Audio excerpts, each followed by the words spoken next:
Good morning, everybody. Thanks so much for joining me today. My name is Deb Schmidt, and I'm so glad to be here. And I'm glad to be here, but I'm a little bit irritable this morning. And I'm irritable because I recently took my most expensive skirt to the dry cleaner. Now, I don't own a lot of expensive clothing. How many of you have children? Raise your hand, please.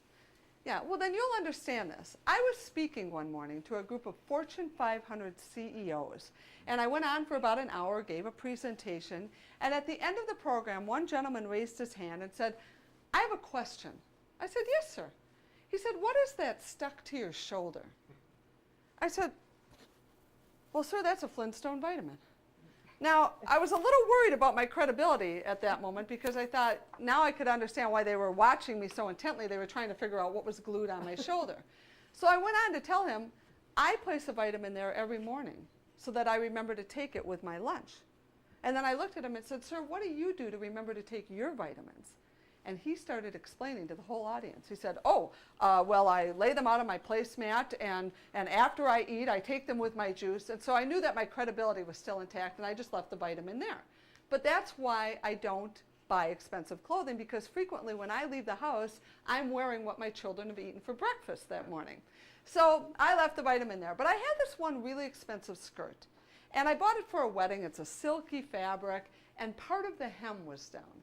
And I took it to the dry cleaner, and I said to the clerk, "Is there somebody here that can sew my hem?" She said, "Oh yeah, not a problem." I said, "Are you sure, because it's kind of an expensive skirt?" She said, "No, it's no problem." So I didn't worry about it. And a week later, I picked up my dry cleaning order, and the first thing I checked when I got home was the hem. And it had been fixed with stitch witchery. Now, if you don't know, some of you know what stitch witchery is. For those of you who don't, it's like super glue for a hem. It's an adhesive tape that you iron on, you flip the hem over, you iron it again, and it glues your hem back to the skirt. So I now own this silky, expensive skirt, and this much of the hem no longer moves, stiff as a board. Well, ma'am, I'm glad you think it's funny. I was upset. So I called that dry cleaner, and I got the clerk. I said, "This is Deb Schmidt. I'm upset about my order. May I please speak with the manager?" She said, "May I help you?"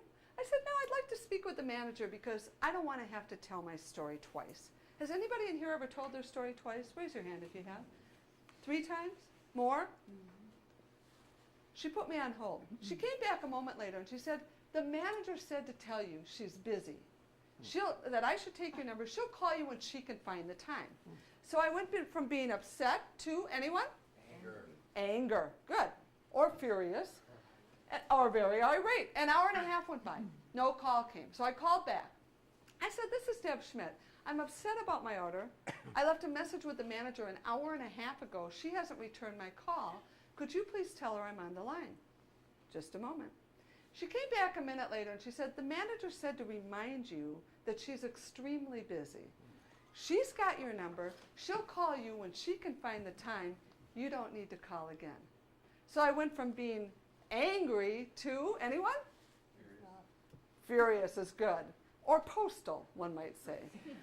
So I thought, well, I'm not going to go down there and take her out. I'll just wait. And so I waited and I waited and I waited, and no call came. And I went out, ran some errands. I came back 6 hours later. She called.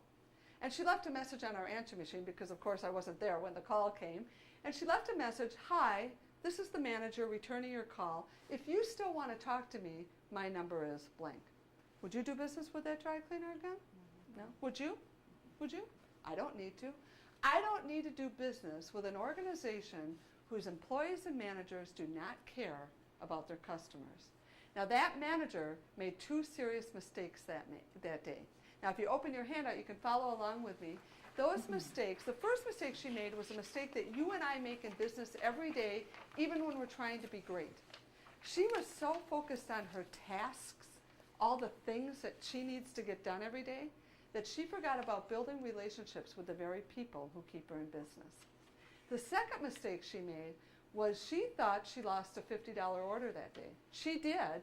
I went down and demanded my money back for that skirt, but she also lost a $50,000 customer. That's the average lifetime value of a dry cleaning customer. The average lifetime value of an automobile customer is $200,000. The average lifetime value of a grocery customer is $234,000. The average lifetime